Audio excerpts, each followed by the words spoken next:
1857 में यह मई का ही महीना था जब भारतवासियों ने अंग्रेजों को अपनी ताकत दिखाई थी।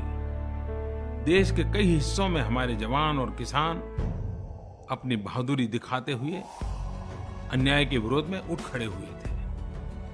दुख की बात है कि हम बहुत लंबे समय तक 1857 की घटनाओं को केवल विद्रोह या सिपाही विद्रोह कहते रहे। वास्तव में उस घटना को न केवल कम करके आंका गया, बल्कि यह हमारे स्वाभिमान को धक्का पहुंचाने का भी एक प्रयास था। यह वीर सावरकर ही थे जिन्होंने निर्भीक होकर लिखा कि 1857 में जो कुछ भी हुआ वो कोई विद्रोह नहीं था, बल्कि आजादी की पहली लड़ाई थी। सावरकर सहित लंदन के इंडिया हाउस के वीरों ने इसकी 50वीं वर्षगांठ धूमधाम से मनाई।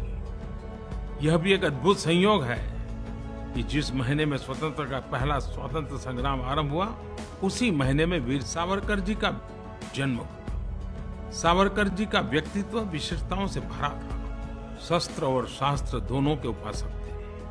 आमतौर पर वीर सावरकर को उनकी बहादुरी और ब्रिटिश राज के खिलाफ उनके संघर्ष के लिए जानते हैं, लेकिन इन सब के अलावा वे एक ओजस्वी कवि और समाज सुधारक भी थे, जिन्होंने हमेशा सद्भावना और एकता पर बल दिया। सावरकर जी के बारे में एक अद्भुत वर्णन हमारे प्रिय आदरणीय अटल बिहारी वाजपेयी जी ने किया है। सावरकर माने तेज, सावरकर माने त्याग, सावरकर माने तप, सावरकर माने तत्व, सावरकर माने तर्क, सावरकर माने तारुण्य,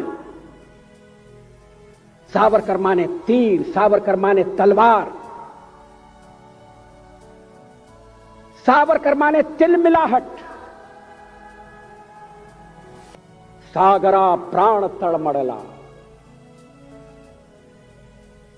तलमड़ाती हुई आत्मा।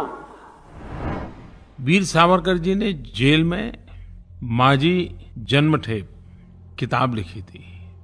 कविताएं लिखते थे, दीवारों पर लिखते थे। छोटी सी कोठरी में उनको बंद कर दिया गया था। आजादी के दीवानों ने कैसी यातनाएं झेली होगी। जब सावरकर जी की माझी जन्मठेप ये किताब मैंने पढ़ी और उसी से मुझे सेल्यूलर जेल देखने की प्रेरणा मिली थी। वहां एक लाइट एंड साउंड शो भी कार्यक्रम चलता है, वो बड़ा ही प्रेरक है। हिंदुस्तान का कोई राज्य ऐसा नहीं था, हिंदुस्तान की कोई भाषा बोलने वाला नहीं होगा जो आजादी के लिए काले पानी की सजा भुगतता हुआ अंडमान की जेल में, इस सेल्यूलर जेल में अपनी जवानी न खपाई हो। हर भाषा बोलने वाले, हर प्रांत के, हर पीढ़ी के लोगों ने यातनाएं झेली थी। मैं देश की युवा पीढ़ी को जरूर कहूंगा कि हमें जो आजादी मिली है, इसको कैसी यातना लोगों ने झेली थी, इतने कष्ट झेले थे।